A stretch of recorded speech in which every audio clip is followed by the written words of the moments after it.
Investment ಅಥವಾ trading ಅನ್ನು ಮಾಡಿ ಬಂದ ಪ್ರಾಫಿಟ್ಗೆ ಟ್ಯಾಕ್ಸ್ ಅನ್ನು ಕಟ್ಟಬೇಕು ಅಂತ ಚಿಂತೆಯಲ್ಲಿದ್ದೀರಾ?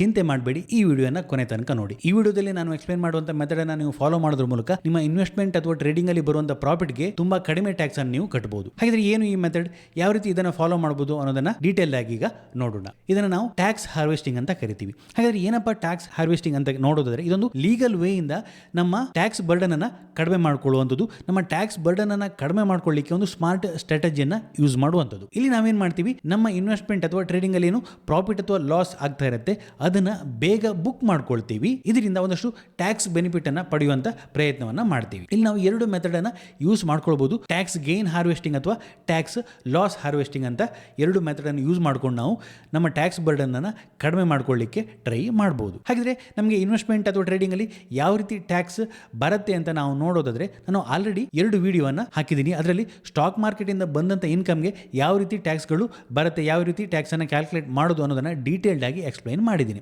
ಆ ವಿಡಿಯೋನ ನೋಡ್ಕೊಳ್ಳಿ, ನಿಮಗೆ ಯಾವ ರೀತಿ ಟ್ಯಾಕ್ಸ್ಗಳು ಇರುತ್ತೆ ಅಂತ ಗೊತ್ತಾಗುತ್ತೆ. ಜಸ್ಟ್ ಸಿಂಪಲ್ ಆಗಿ ನೋಡೋದಾದ್ರೆ, ಸ್ಟಾಕ್ ಮಾರ್ಕೆಟ್ ಅಲ್ಲಿ ಇನ್ವೆಸ್ಟ್ಮೆಂಟ್ ಮಾಡಿದ್ರೆ ಲಾಂಗ್ ಟರ್ಮ್ ಕ್ಯಾಪಿಟಲ್ ಗೇನ್, ಅದೇ ರೀತಿ ಶಾರ್ಟ್ ಟರ್ಮ್ ಕ್ಯಾಪಿಟಲ್ ಗೇನ್ ಎನ್ನುವಂತ 2 ಟ್ಯಾಕ್ಸ್ಗಳು ಬರುತ್ತೆ. ಈ 2 ಮೆಥಡ್ ಅಲ್ಲಿ ನಾವು ಈ ಟ್ಯಾಕ್ಸ್ ಹಾರ್ವೆಸ್ಟಿಂಗ್ ಅನ್ನು ಯೂಸ್ ಮಾಡಿಕೊಂಡು ಟ್ಯಾಕ್ಸ್ ಬರ್ಡನ್ ಅನ್ನ ಕಡಿಮೆ ಮಾಡ್ಕೊಳ್ಳಬಹುದು. ಹಾಗಿದ್ರೆ ಲಾಂಗ್ ಟರ್ಮ್ ಕ್ಯಾಪಿಟಲ್ ಗೇನ್ ಅಂದ್ರೆ ಏನು ಅಂತ ಸಿಂಪಲ್ ಆಗಿ ನೋಡೋದಾದ್ರೆ, ಡೀಟೇಲ್ಡ್ ಆಗಿ ನಾನು ಆ ವಿಡಿಯೋದಲ್ಲಿ ಎಕ್ಸ್ಪ್ಲೈನ್ ಮಾಡಿದ್ದೀನಿ. ಆ 2 ವಿಡಿಯೋನ ನೀವು ನೋಡ್ಕೊಳ್ಳಿ. ಯಾವುದೋ ಒಂದು ಕಂಪನಿ ಶೇರ್ ಅನ್ನು ನಾವು 1 ವರ್ಷ ಅಥವಾ ಅದಕ್ಕಿಂತ ಜಾಸ್ತಿ ಹೋಲ್ಡ್ ಮಾಡ್ತೀವಿ ಅಂತ ಹೇಳಿದ್ರೆ ಅದನ್ನು ನಾವು ಲಾಂಗ್ ಟರ್ಮ್ ಅಂತ ಟ್ರೀಟ್ ಮಾಡ್ತೀವಿ.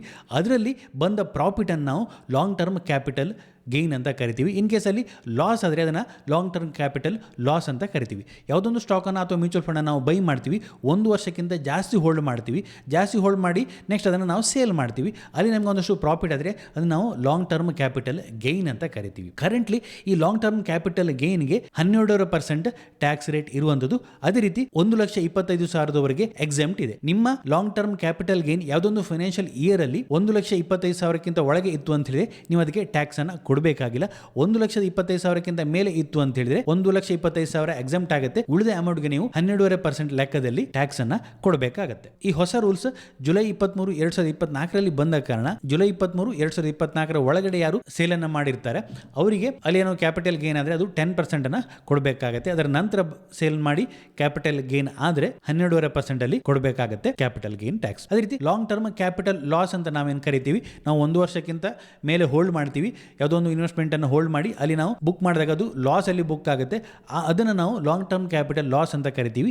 ಅದನ್ನ ನಾವು 8 ವರ್ಷದವರೆಗೂ ಆ ಲಾಸ್ ಅನ್ನ ಕ್ಯಾರಿ ಮಾಡಬಹುದು. ಅದೇ ರೀತಿ ಅದನ್ನ ನಾವು ಕೇವಲ ಲಾಂಗ್ ಟರ್ಮ್ ಕ್ಯಾಪಿಟಲ್ ಗೇನ್ ನ ಜೊತೆ ಅಡ್ಜಸ್ಟ್ಮೆಂಟ್ ಅಥವಾ ಸೆಟ್ ಆಫ್ ಮಾಡಿಕೊಂಡು ಟ್ಯಾಕ್ಸ್ ಟ್ರೀಟ್ಮೆಂಟ್ಗೆ ಯೂಸ್ ಮಾಡ್ಕೊಳ್ಬಹುದು. ಫಾರ್ ಎಕ್ಸಾಂಪಲ್, ಈ ವರ್ಷ ನಾವು ಯಾವುದೊಂದು ಲಾಂಗ್ ಟರ್ಮ್ ಕ್ಯಾಪಿಟಲ್ ಲಾಸ್ ಅನ್ನ ಬುಕ್ ಮಾಡಿರ್ತೀವಿ, 2 ವರ್ಷದಿಂದ ಯಾವುದೊಂದು ಇನ್ವೆಸ್ಟ್ಮೆಂಟ್ ಅನ್ನ ಮಾಡಿರ್ತೀವಿ ಅಂತ ಇಟ್ಕೊಳ್ಳಿ, 1 ಲಕ್ಷ ಇನ್ವೆಸ್ಟ್ಮೆಂಟ್ ಅನ್ನ ಮಾಡಿರ್ತೀವಿ, 2 ವರ್ಷ ಆಗಿರುತ್ತೆ, ಸ್ಟಿಲ್ ಅದು ನನಗೆ ಪ್ರಾಫಿಟ್ ಅನ್ನು ಕೊಟ್ಟಿರೋದಿಲ್ಲ, ಅದರ ಕರೆಂಟ್ ವ್ಯಾಲ್ಯೂ 80,000 ಇರುತ್ತೆ ಅಂತ ಇಟ್ಕೊಳ್ಳಿ, 20,000 ಲಾಸ್ ಅನ್ನ ಕೊಡ್ತಾ ಇರುತ್ತೆ. ಸೊ ನಾನು ಆ ಇನ್ವೆಸ್ಟ್ಮೆಂಟ್ ಅನ್ನ ಬುಕ್ ಮಾಡ್ತೀನಿ, 20,000 ಲಾಸ್ ಅನ್ನ ಬುಕ್ ಮಾಡ್ತೀನಿ. ನೆಕ್ಸ್ಟ್ ನಾನು ಆ ಲಾಸ್ ಅನ್ನ ನೆಕ್ಸ್ಟ್ ಇಯರ್ಗೆ ಕ್ಯಾರಿ ಮಾಡ್ಕೊಳ್ಬಹುದು. ನೆಕ್ಸ್ಟ್ ಕ್ಯಾರಿ ಮಾಡ್ಕೊಂಡು ನೆಕ್ಸ್ಟ್ ಮುಂದಿನ ವರ್ಷ ನಾನೇನಾದರೂ ಪ್ರಾಫಿಟ್ ಅನ್ನ ಬುಕ್ ಮಾಡ್ಕೊಂಡ್ರೆ, ಲಾಂಗ್ ಟರ್ಮ್ ಕ್ಯಾಪಿಟಲ್ ಗೇನ್ ಅನ್ನ ಬುಕ್ ಮಾಡ್ಕೊಂಡ್ರೆ, ಫಾರ್ ಎಕ್ಸಾಂಪಲ್ ನೆಕ್ಸ್ಟ್ ಮುಂದಿನ ವರ್ಷ ನಾನು 1 lakh long term capital gain ಅನ್ನ ಬುಕ್ ಮಾಡ್ಕೊಂಡೆ ಅಂತ ಇಟ್ಕೊಳ್ಳಿ, ಆಗ ನಾನೇನ್ ಮಾಡ್ಬೋದು, ಆ 1 ಲಕ್ಷದಲ್ಲಿ 20,000 ಲಾಸ್ ಅನ್ನ ಅಡ್ಜಸ್ಟ್ಮೆಂಟ್ ಮಾಡಿ ನನ್ನ net long term capital gain 80,000 ಅಂತ ತೋರಿಸಬಹುದು. ಸೊ ಈ ರೀತಿ ಅಡ್ಜಸ್ಟ್ಮೆಂಟ್ ಮಾಡ್ಲಿಕ್ಕೆ ಸಾಧ್ಯ ಆಗುತ್ತೆ. ಲಾಂಗ್ ಟರ್ಮ್ ಕ್ಯಾಪಿಟಲ್ ಲಾಸ್ ಅನ್ನ ಲಾಂಗ್ ಟರ್ಮ್ ಕ್ಯಾಪಿಟಲ್ ಗೇನ್ ಜೊತೆ ಮಾತ್ರ ನಾವಿಲ್ಲಿ ಸೆಟ್ ಅಪ್ ಮಾಡ್ಕೊಳ್ಬಹುದು. ಸೊ ಇದು ಲಾಂಗ್ ಟರ್ಮ್ ಕ್ಯಾಪಿಟಲ್ ಗೇನ್ ಆಯಿತು. ನೆಕ್ಸ್ಟ್ ಇರುವಂಥದ್ದು short term capital gain.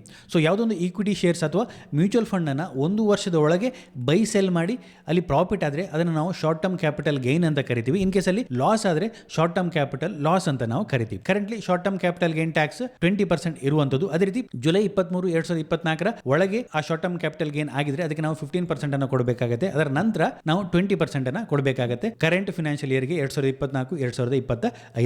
Short term capital loss ಅನ್ನು ನಾವು ಶಾರ್ಟ್ ಟರ್ಮ್ ಕ್ಯಾಪಿಟಲ್ ಗೇನ್ ಅದೇ ರೀತಿ ಲಾಂಗ್ ಟರ್ಮ್ ಕ್ಯಾಪಿಟಲ್ ಗೇನ್ ಜೊತೆ ಸೆಟ್ ಅಪ್ ಮಾಡ್ಕೊಳ್ಬಹುದು. ಇಲ್ಲಿ ಈ ಆಪ್ಷನ್ ಇರುವಂಥದ್ದು. ಅದೇ ರೀತಿ ಇದನ್ನು ನಾವು ಅಪ್ ಟು 8 ವರ್ಷದವರೆಗೂ ಕೂಡ ಈ ಲಾಸನ್ನು ಕ್ಯಾರಿ ಮಾಡ್ಕೊಳ್ಬೋದು ಇನ್ ಕೇಸ್ ನಮಗೆ ಶಾರ್ಟ್ ಟರ್ಮ್ ಕ್ಯಾಪಿಟಲ್ ಲಾಸ್ ಆಯಿತು ಅಂತ ಹೇಳಿದರೆ.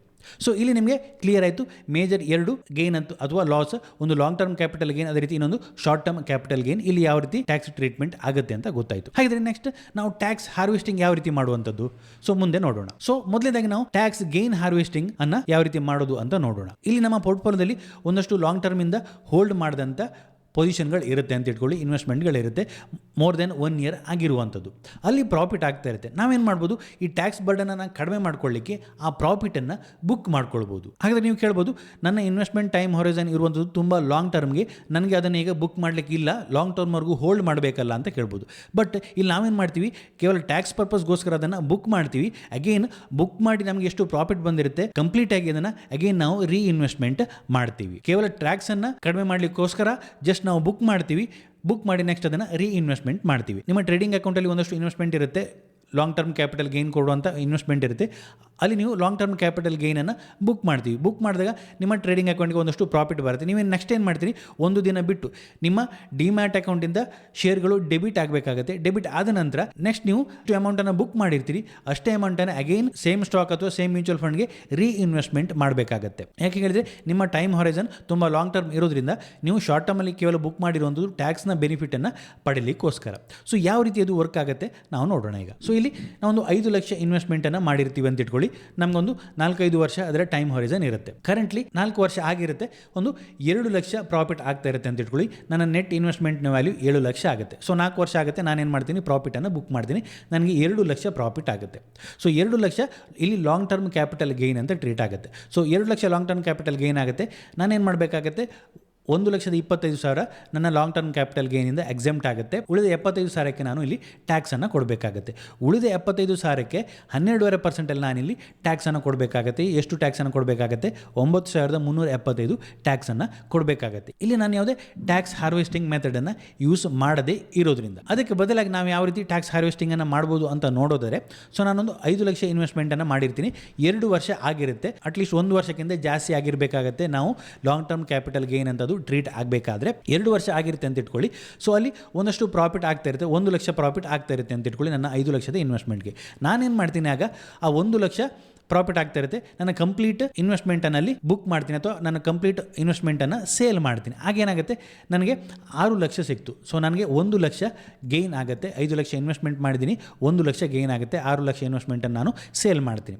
ಸೊ ಇಲ್ಲಿ ಏನಾಗುತ್ತೆ, ನಾನು ಕೇವಲ ನನ್ನ ಕ್ಯಾಪಿಟಲ್ ಗೇನ್ 1 ಲಕ್ಷ ಆಗಿರೋದ್ರಿಂದ ಇಲ್ಲಿ ನಾನು ಯಾವುದೇ ಟ್ಯಾಕ್ಸನ್ನು ಕಟ್ಟಬೇಕಾಗಿಲ್ಲ. ಸೊ ಈ ರೀತಿ 6 ಲಕ್ಷ ನಾನು ಬುಕ್ ಮಾಡಿದಾಗ ನಾನೇನು ಮಾಡಬೇಕು, ನೆಕ್ಸ್ಟ್ ಇಮಿಡಿಯೇಟ್ಲಿ ನೆಕ್ಸ್ಟ್ ಡೇ ಅಥವಾ 1-2 ದಿನದಲ್ಲಿ ಆ ಕಂಪ್ಲೀಟ್ 6 ಲಕ್ಷ ಅಮೌಂಟನ್ನು ಏನು ಮಾಡಬೇಕಾಗುತ್ತೆ, ಯಾವ ಇನ್ವೆಸ್ಟ್ಮೆಂಟನ್ನು ಸೆಲ್ ಮಾಡಿದ್ದೀನಿ ಅದೇ ಸ್ಟಾಕ್ ಅಥವಾ ಮ್ಯೂಚುವಲ್ ಫಂಡ್ಗೆ ಹಾಕಬೇಕಾಗುತ್ತೆ. ಕಂಪ್ಲೀಟ್ 6 ಲಕ್ಷ ಹಣವನ್ನು ಹಾಕಬೇಕಾಗುತ್ತೆ. ಅಗೇನ್ ನಾನು ರೀಇನ್ವೆಸ್ಟ್ಮೆಂಟ್ ಮಾಡ್ತೀನಿ 6 ಲಕ್ಷವನ್ನು. 2 ವರ್ಷ ಆಯಿತು ಅಂತ ಇಟ್ಕೊಳ್ಳಿ, ಅಗೇನ್ ನನ್ನ ಇನ್ವೆಸ್ಟ್ಮೆಂಟ್ 1 ಲಕ್ಷ ಪ್ರಾಫಿಟ್ ಕೊಡ್ತೀವಿ ಅಂತ ಇಟ್ಕೊಳ್ಳಿ. ಆಗ ನನ್ನ ನೆಟ್ ವ್ಯಾಲ್ಯೂ ಏನಾಗುತ್ತೆ, 7 ಲಕ್ಷ ಆಗುತ್ತೆ. ಸೊ ಇಲ್ಲಿ ನಾನು ಎಷ್ಟು ಪ್ರಾಫಿಟ್ ಬುಕ್ ಮಾಡ್ತೀನಿ, 1 ಲಕ್ಷ ಪ್ರಾಫಿಟನ್ನು ಬುಕ್ ಮಾಡ್ತೀನಿ 2 ವರ್ಷದಲ್ಲಿ. ಬಟ್ ಈ 1 ಲಕ್ಷ ಕ್ಯಾಪಿಟಲ್ಗೆ ನಾನು ಕ್ಯಾಪಿಟಲ್ ಗೇನ್ ಟ್ಯಾಕ್ಸ್ ಕೊಡಬೇಕಾಗಿಲ್ಲ. ಯಾಕೆ ಕೇಳಿದರೆ 1,25,000 ಒಳಗೆ ಈ ಅಮೌಂಟ್ ಇರುವಂಥದ್ದು. ಸೊ ನೆಟ್ಟಾಗಿ ನಾನು ಎಷ್ಟು ಪ್ರಾಫಿಟನ್ನು ಬುಕ್ ಮಾಡಿದೆ, ಇಲ್ಲಿ 1 ಲಕ್ಷ ಮಾಡಿದೆ, ಇಲ್ಲಿ 1 ಲಕ್ಷ ಮಾಡಿದೆ, 2 ಲಕ್ಷ ಪ್ರಾಫಿಟನ್ನು ಬುಕ್ ಮಾಡಿದೆ 4 ವರ್ಷದಲ್ಲಿ. ಬಟ್ ಯಾವುದೇ ಟ್ಯಾಕ್ಸನ್ನು ಕೊಡಬೇಕಾಗಿಲ್ಲ. ಬಟ್ ಇಲ್ಲಿ ನಾನು ಅದೇ 4 ವರ್ಷದಲ್ಲಿ 2 ಲಕ್ಷ ಪ್ರಾಫಿಟನ್ನೇ ಬುಕ್ ಮಾಡಿರುವಂಥದ್ದು. ಬಟ್ ನಾನಿಲ್ಲಿ 9,375 ಟ್ಯಾಕ್ಸನ್ನು ಕೊಡಬೇಕಾಗಿ ಬಂತು. ಸೊ ಈ ರೀತಿ ನಾವು ಟ್ಯಾಕ್ಸ್ ಗೇನ್ ಹಾರ್ವೆಸ್ಟಿಂಗ್ ಅಂತ ಮಾಡ್ಬೋದು. ಇದು ಎಕ್ಸಾಕ್ಟ್ಲಿ ಇದೇ ರೀತಿ ನಡೆಯುತ್ತಂತಲ್ಲ, ಇದು ಒಂದು ಜಸ್ಟ್ ಸಿಂಪಲ್ ಎಕ್ಸಾಂಪಲ್. ಇದೇ ರೀತಿ ನಮ್ಮ ಪೋರ್ಟ್ಫೋಲಿಯೋದಲ್ಲಿ ಒಂದಷ್ಟು ಸ್ಟಾಕ್ಸನ್ನು ನೋಡಿಕೊಂಡು ನಾವು ಒಂದಷ್ಟು ಗೇನನ್ನು ಬುಕ್ ಮಾಡಿ ರೀಇನ್ವೆಸ್ಟ್ಮೆಂಟ್ ಮಾಡ್ತಾ ಹೋದರೆ ಲಾಂಗ್ ಟರ್ಮ್ಗೆ ನಮ್ಮ ಇನ್ವೆಸ್ಟ್ಮೆಂಟ್ ಇರುವಂಥದ್ದು. ಬಟ್ ಲಾಂಗ್ ಟರ್ಮಲ್ಲಿ ಏನಾಗುತ್ತೆ, ಈ ಟ್ಯಾಕ್ಸ್ ಬರ್ಡನ್ನ ಒಂದೇ ಸಲ ಬುಕ್ ಮಾಡಿದಾಗ ಏನಾಗುತ್ತೆ, ದೊಡ್ಡ ಪ್ರಾಫಿಟ್ಗೆ ಟ್ಯಾಕ್ಸ್ ತುಂಬ ದೊಡ್ಡ ಟ್ಯಾಕ್ಸ್ ಬರ್ಡನ್ ಆಗಿ ಬರುತ್ತೆ. ನಾವೇನು ಮಾಡಬೇಕಾಗುತ್ತೆ, 1 ವರ್ಷ ಆದ ನಂತರ ಮಿಡ್ಲಲ್ಲಿ ನಮ್ಮ ಇನ್ವೆಸ್ಟ್ಮೆಂಟನ್ನು ಚೆಕ್ ಮಾಡಿಕೊಂಡು ಅಲ್ಲಿ ಪ್ರಾಫಿಟ್ ಆಗ್ತಿದ್ರೆ ಆ ಪ್ರಾಫಿಟನ್ನು ಬುಕ್ ಮಾಡೋದ್ರ ಮೂಲಕ ಆ ಬರ್ಡನನ್ನು ಕಡಿಮೆ ಮಾಡಲಿಕ್ಕೆ ಟ್ರೈ ಮಾಡ್ಬೋದು. ಪ್ರಾಫಿಟನ್ನು ಬುಕ್ ಮಾಡಿ ಅಗೇನ್ ನಾವು ರೀಇನ್ವೆಸ್ಟ್ಮೆಂಟೇ ಮಾಡಬೇಕಾಗುತ್ತೆ, ಅದನ್ನು ಇಟ್ಕೊಳ್ಳೋದಿಲ್ಲ. ಬಟ್ ಈ ಟ್ಯಾಕ್ಸ್ ಬೆನಿಫಿಟನ್ನು ಪಡೀಲಿಕ್ಕೋಸ್ಕರ ಈ ರೀತಿ ಮಾಡಿದಾಗ ಏನಾಗುತ್ತೆ, ನಾವು ಟ್ಯಾಕ್ಸ್ ಬರ್ಡನನ್ನು ಕಡಿಮೆ ಮಾಡ್ಕೊಳ್ಳಲಿಕ್ಕೆ ಸಾಧ್ಯ ಆಗುತ್ತೆ. ನಾವು ಪ್ರಾಫಿಟನ್ನು ಬುಕ್ ಮಾಡುವಾಗ ಒಂದಷ್ಟು ಥಿಂಗ್ಸನ್ನು ಗಮನದಲ್ಲಿ ಇಟ್ಕೊಳ್ಬೇಕು. ಏನಂತ ಕೇಳಿದರೆ, ನಾವು ಬುಕ್ ಮಾಡಿ 1-2 ದಿನ ಗ್ಯಾಪಲ್ಲಿ ನೆಕ್ಸ್ಟ್ ರೀಇನ್ವೆಸ್ಟ್ಮೆಂಟ್ ಮಾಡ್ತೀವಿ. ಸೊ ಹಾಗಾಗಿ ಇನ್ ಕೇಸ್ ಸ್ಟಾಕಲ್ಲಿ ಏನಾದರೂ ಸ್ಟ್ರಾಂಗ್ ಮೊಮೆಂಟಮ್ ಆಗ್ತಿತ್ತು ಮಾರ್ಕೆಟ್, ಅಥವಾ ಆ ಸ್ಟಾಕ್ ಒಂದು ಸ್ಟ್ರಾಂಗ್ ಬುಲ್ ರನ್ನಲ್ಲಿ ಇತ್ತು ಅಂತ ಹೇಳಿದ್ರೆ ಅದನ್ನು ಸ್ವಲ್ಪ ನೀವು ಗಮನದಲ್ಲಿ ಇಟ್ಕೊಳ್ಬೇಕಾಗುತ್ತೆ. ಮೇ ಬಿ ಒಂದಷ್ಟು ಪ್ರೈಸ್ ನಿಮಗೆ ಮಿಸ್ ಆಗ್ಬೋದು. ಅದೇ ರೀತಿ ನೀವು ಬುಕ್ ಮಾಡಿ ಇಮಿಡಿಯೇಟ್ಲಿ ಅದೇ ದಿನ ಅದನ್ನು ಪರ್ಚೇಸ್ ಮಾಡಲಿಕ್ಕೆ ಬರೋದಿಲ್ಲ. ಯಾಕೆ ಹೇಳಿದ್ರೆ ಅದು ಇಂಟ್ರಾಡೇ ಅಂತ ಟ್ರೀಟ್ ಆಗಬೇಕಾಗುತ್ತೆ. ನಿಮ್ಮ ಡಿಮ್ಯಾಟ್ ಅಕೌಂಟಿಂದ ಶೇರ್ ಡೆಬಿಟ್ ಆದ ನಂತರ ನೀವು ನೆಕ್ಸ್ಟ್ ಅದನ್ನು ಪರ್ಚೇಸ್ ಮಾಡಬೇಕಾಗುತ್ತೆ. ಆಗ ಮಾತ್ರ ಅದೊಂದು ಹೊಸ ಟ್ರಾನ್ಸಾಕ್ಷನ್ ಆಗಿ ಟ್ರೀಟ್ ಆಗುತ್ತೆ. ಸೊ ಇಲ್ಲಿ ಏನಾಗುತ್ತೆ, ನೀವು ಹೊಸದಾಗಿ ಇನ್ವೆಸ್ಟ್ಮೆಂಟನ್ನು ಮಾಡಿದಾಗ ಅಗೇನ್ ನಿಮ್ಮ ಇನ್ವೆಸ್ಟ್ಮೆಂಟ್ ಡೇಟ್ ಹೊಸ ಇನ್ವೆಸ್ಟ್ಮೆಂಟ್ ಡೇಟಿಂದ ಕೌಂಟ್ ಆಗುತ್ತೆ, ಅದು ಹೊಸ ಇನ್ವೆಸ್ಟ್ಮೆಂಟ್ ಅಂತ ಟ್ರೀಟ್ ಆಗುತ್ತೆ. ಸೊ ಹಾಗಾಗಿ ಟ್ಯಾಕ್ಸ್ ಪರ್ಪಸ್ಗೋಸ್ಕರ ನೀವು ಒಂದಷ್ಟು ಬೆನಿಫಿಟ್ ಅನ್ನ ಪಡಿಬಹುದು. ಇನ್ನೊಂದು ಟ್ಯಾಕ್ಸ್ ಲಾಸ್ ಹಾರ್ವೆಸ್ಟಿಂಗ್ ಅಂತ ಕರಿತೀವಿ. ಇಲ್ಲಿ ನಾವೇನ್ ಮಾಡ್ತೀವಿ, ಟ್ಯಾಕ್ಸ್ ಬರ್ಡನ್ ಅನ್ನು ಕಡಿಮೆ ಮಾಡ್ಕೊಳ್ಳಿಕ್ಕೆ ಲಾಸ್ ಅನ್ನ ಬುಕ್ ಮಾಡ್ತೀವಿ. ನಮ್ಮ ಒಂದಷ್ಟು ಪೊಸಿಷನ್ ಅಲ್ಲಿ ಲಾಸ್ ಇರುತ್ತೆ, ಆ ಲಾಸ್ ಅನ್ನು ನಾವಿಲ್ಲಿ ಬುಕ್ ಮಾಡ್ಕೊಳ್ತೀವಿ. ಯಾವ ರೀತಿ? ಫಾರ್ ಎಕ್ಸಾಂಪಲ್, ಯಾವುದೊಂದು ಪರ್ಟಿಕ್ಯುಲರ್ ಫೈನಾನ್ಷಿಯಲ್ ಇಯರ್ ಅಲ್ಲಿ ನಾನು 2 ಲಕ್ಷ ಪ್ರಾಫಿಟ್ ಅನ್ನು ಬುಕ್ ಮಾಡಿದೆ, ನನ್ನ long term capital gain 2 lakh ಇತ್ತು ಅಂತ ಇಟ್ಕೊಳ್ಳಿ. ಸೊ ಅದಕ್ಕೆ ನಾನು ಏನು ಮಾಡಬೇಕಾಗುತ್ತೆ, 1,25,000 ಎಕ್ಸಂಪ್ಷನ್ ಇರುತ್ತೆ. ಸೊ ನೆಟ್ ಆಗಿ ನಾನು 75,000ಕ್ಕೆ ಲಾಂಗ್ ಟರ್ಮ್ ಕ್ಯಾಪಿಟಲ್ ಗೇನ್ ಅನ್ನು ಪೇ ಮಾಡಬೇಕಾಗುತ್ತೆ. ಒಟ್ಟು ನಾನು 12.5% ಲೆಕ್ಕದಲ್ಲಿ 9,375 ಪೇ ಮಾಡಬೇಕಾಗುತ್ತೆ. ಇನ್ ಕೇಸ್ ಆ ಫಿನಾನ್ಷಿಯಲ್ ಇಯರ್ ಅಲ್ಲಿ ಏನಾದರೂ ನನ್ನ ಅಕೌಂಟ್ ಅಲ್ಲಿ ಲಾಸ್ ಕೊಡುವಂತ ಇನ್ವೆಸ್ಟ್ಮೆಂಟ್ ಇತ್ತು ಅಂತ ಇಟ್ಕೊಳ್ಳಿ. ನನ್ನ ಅಕೌಂಟ್ ಅಲ್ಲಿ ಲಾಸ್ ಕೊಡುವಂತ ಇನ್ವೆಸ್ಟ್ಮೆಂಟ್ ಇತ್ತು, ಬಟ್ ಆ ಇನ್ವೆಸ್ಟ್ಮೆಂಟ್ ಅನ್ನು ಲಾಸ್ ಅಲ್ಲಿ ಎಕ್ಸಿಟ್ ಮಾಡ್ಲಿಕ್ಕೆ ಇಷ್ಟ ಇಲ್ಲ, ಪ್ರಾಫಿಟ್ ಅಲ್ಲೇ ನಾನು ಎಕ್ಸಿಟ್ ಮಾಡ್ತೀನಿ. ನೆಕ್ಸ್ಟ್ ಅದು ಆ ಶೇರ್ ಅಥವಾ ಮ್ಯೂಚುವಲ್ ಫಂಡ್ ಪ್ರಾಫಿಟ್ ಕೊಡುತ್ತೆ ಅಂತ ನನಗೆ ಕಾನ್ಫಿಡೆನ್ಸ್ ಇರುತ್ತೆ ಅಂತ ಇಟ್ಕೊಳ್ಳಿ. ಆದರೂ ಕೂಡ ನಾವೇನು ಮಾಡ್ತೀವಿ, ಆ ಲಾಸ್ ಅನ್ನ ಬುಕ್ ಮಾಡ್ತೀವಿ. ಸೊ ನನ್ನ ಅಕೌಂಟಲ್ಲಿ ಒಂದು 50,000 ಲಾಸ್ ಅಲ್ಲಿ ಇರುವಂಥ ಪೊಸಿಷನ್ ಇತ್ತು ಅಂತ ಇಟ್ಕೊಳ್ಳಿ. ಅದು ಲಾಂಗ್ ಟರ್ಮ್ ಅಲ್ಲಿ ಇರುವಂಥ ಲಾಸ್ ಆಗಿರ್ಬೋದು, ಅಥವಾ ಶಾರ್ಟ್ ಟರ್ಮ್ ಅಲ್ಲಿ ನಾನು ಪರ್ಚೇಸ್ ಮಾಡಿದ್ದೀನಿ, ಆ ಲಾಸ್ ಕೂಡ ಆಗಿರ್ಬೋದು. ಯಾಕೆ ಹೇಳಿದ್ರೆ ಶಾರ್ಟ್ ಟರ್ಮ್ ಕ್ಯಾಪಿಟಲ್ ಲಾಸ್ ಅನ್ನು ನಾವು ಲಾಂಗ್ ಟರ್ಮ್ ಕ್ಯಾಪಿಟಲ್ ಗೇನ್ ಜೊತೆ ಕೂಡ ಸೆಟ್ ಅಪ್ ಮಾಡ್ಕೊಳ್ಬೋದು. ಸೊ ಅಥವಾ in case long term capital loss ಆಗಿದ್ರೆ, ನಾನು ಯಾವುದೊಂದು ಇನ್ವೆಸ್ಟ್ಮೆಂಟ್ ಅನ್ನು ಮಾಡಿರ್ತೀನಿ, ಅದು 1-2 ವರ್ಷ ಆಗಿರುತ್ತೆ, ಆದರೂ ಕೂಡ ಆ ಇನ್ವೆಸ್ಟ್ಮೆಂಟ್ ಲಾಸ್ ಅನ್ನು ಕೊಡ್ತಾ ಇತ್ತು ಅಂತೇಳಿ ಅದನ್ನು ಕೂಡ ನಾನು ಬುಕ್ ಮಾಡ್ಕೊಳ್ಬೋದು. ಅಥವಾ ಶಾರ್ಟ್ ಟರ್ಮ್ ಅಲ್ಲಿ 6 ತಿಂಗಳ ಹಿಂದೆ ಯಾವುದೊಂದು ಇನ್ವೆಸ್ಟ್ಮೆಂಟನ್ನು ಮಾಡಿರ್ತೀನಿ, ಅದು ಲಾಸಲ್ಲಿ ಇತ್ತು ಅಂತೇಳಿ ಅದನ್ನು ಬುಕ್ ಮಾಡ್ಕೊಳ್ಬೋದು. ಆಗೋದು ಶಾರ್ಟ್ ಟರ್ಮ್ ಕ್ಯಾಪಿಟಲ್ ಲಾಸ್ ಆಗುತ್ತೆ. ಈ ಶಾರ್ಟ್ ಟರ್ಮ್ ಕ್ಯಾಪಿಟಲ್ ಲಾಸನ್ನು ನಾವು ಲಾಂಗ್ ಟರ್ಮ್ ಕ್ಯಾಪಿಟಲ್ ಗೇನ್ ಜೊತೆ ಸೆಟ್ ಅಪ್ ಮಾಡ್ಕೊಳ್ಬೋದು ಅಂತ ಹಾಗೆ ಹೇಳಿದೆ. ಸೊ ಅದಕ್ಕೆ ಇದು ಯಾವ ಲಾಸ್ ಆದರೂ okay, long term capital loss ಆದರೂ okay, short term capital loss ಆದರೂ ಓಕೆ, 50,000 ನೀವು ಲಾಸನ್ನು ಬುಕ್ ಮಾಡ್ತೀರಿ ಅಂತ ಇಟ್ಕೊಳ್ಳಿ. ಸೊ ನೆಟ್ಟಾಗಿ ನೀವು 2 ಲಕ್ಷ ನಿಮ್ಮ ಗೇನ್ ಇತ್ತು, 50,000 ಬುಕ್ ಮಾಡ್ತೀವಿ. ಆಗೇನಾಗುತ್ತೆ, 2 ಲಕ್ಷದಲ್ಲಿ ನಾವು ಈ 50,000 ಲಾಸನ್ನು ಕಡಿಮೆ ಮಾಡ್ಕೊಳ್ಬೋದು. ಈ ಲಾಸನ್ನು ಬುಕ್ ಮಾಡ್ಕೊಳ್ತೀವಿ, ಬುಕ್ ಮಾಡಿ ಅಗೈನ್ ಅದನ್ನು 1-2 ದಿನದಲ್ಲಿ ಅಗೈನ್ ಸೇಮ್ ಸ್ಟಾಕ್ ಅಥವಾ ಮ್ಯೂಚುವಲ್ ಫಂಡ್ಗೆ ಇನ್ವೆಸ್ಟ್ಮೆಂಟ್ ಅನ್ನ ಮಾಡ್ತೀರಿ. ಬಟ್ ಇಲ್ಲಿ ಬುಕ್ ಮಾಡಿದಾಗ ಏನಾಗುತ್ತೆ, ಆ ಲಾಸ್ ನಿಮಗೆ ರಿಯಲೈಸ್ ಆಯಿತು, ನಿಮ್ಮ ಅಕೌಂಟ್ಗೆ ಬಂತು. ಆಗ ನೀವು ಇಲ್ಲಿ ಏನು ಮಾಡ್ಬೋದು, 2 ಲಕ್ಷದಲ್ಲಿ ಈ 50,000 ಡಿಡಕ್ಟ್ ಮಾಡ್ತೀರಿ, 1.5 ಲಕ್ಷ ಆಯಿತು. 1.5 ಲಕ್ಷದಲ್ಲಿ again 1,25,000 long term capital gain exemption ಇದೆ. ಸೊ 25,000ಕ್ಕೆ ಮಾತ್ರ ನೀವು ಇಲ್ಲಿ ಟ್ಯಾಕ್ಸನ್ನು ಕೊಡಬೇಕಾಗಿರುವಂಥದ್ದು. ಆಗ ನಿಮ್ಮ ಟ್ಯಾಕ್ಸ್ ಬರ್ಡನ್ 3,125 ಆಗುತ್ತೆ. ಸೊ ಇಲ್ಲಿ ನೀವು ಆ ಲಾಸನ್ನು ಬುಕ್ ಮಾಡದೇ ಇದ್ದರೆ ಏನಾಗ್ತಿತ್ತು, 9,375 ಕೊಡಬೇಕಾಗಿತ್ತು. ಇನ್ ಕೇಸ್ ನಿಮ್ಮ ಅಕೌಂಟಲ್ಲಿ ಯಾವುದಾದ್ರೂ ಲಾಸ್ ಇದ್ದರೆ, ಆ ಲಾಸನ್ನು ನೀವು ಬುಕ್ ಮಾಡೋದ್ರ ಮೂಲಕ ಟ್ಯಾಕ್ಸ್ ಬರ್ಡನನ್ನು ಈ ರೀತಿ ಕೂಡ ಇಲ್ಲಿ ಕಡಿಮೆ ಮಾಡ್ಕೊಳ್ಬೋದು. ಅದೇ ರೀತಿ ನಿಮಗೆ ಯಾವುದೊಂದು ಫಿನಾನ್ಷಿಯಲ್ ಇಯರ್ ಅಲ್ಲಿ 2 lakh short term capital gain ಇತ್ತು ಅಂತ ಇಟ್ಕೊಳ್ಳಿ.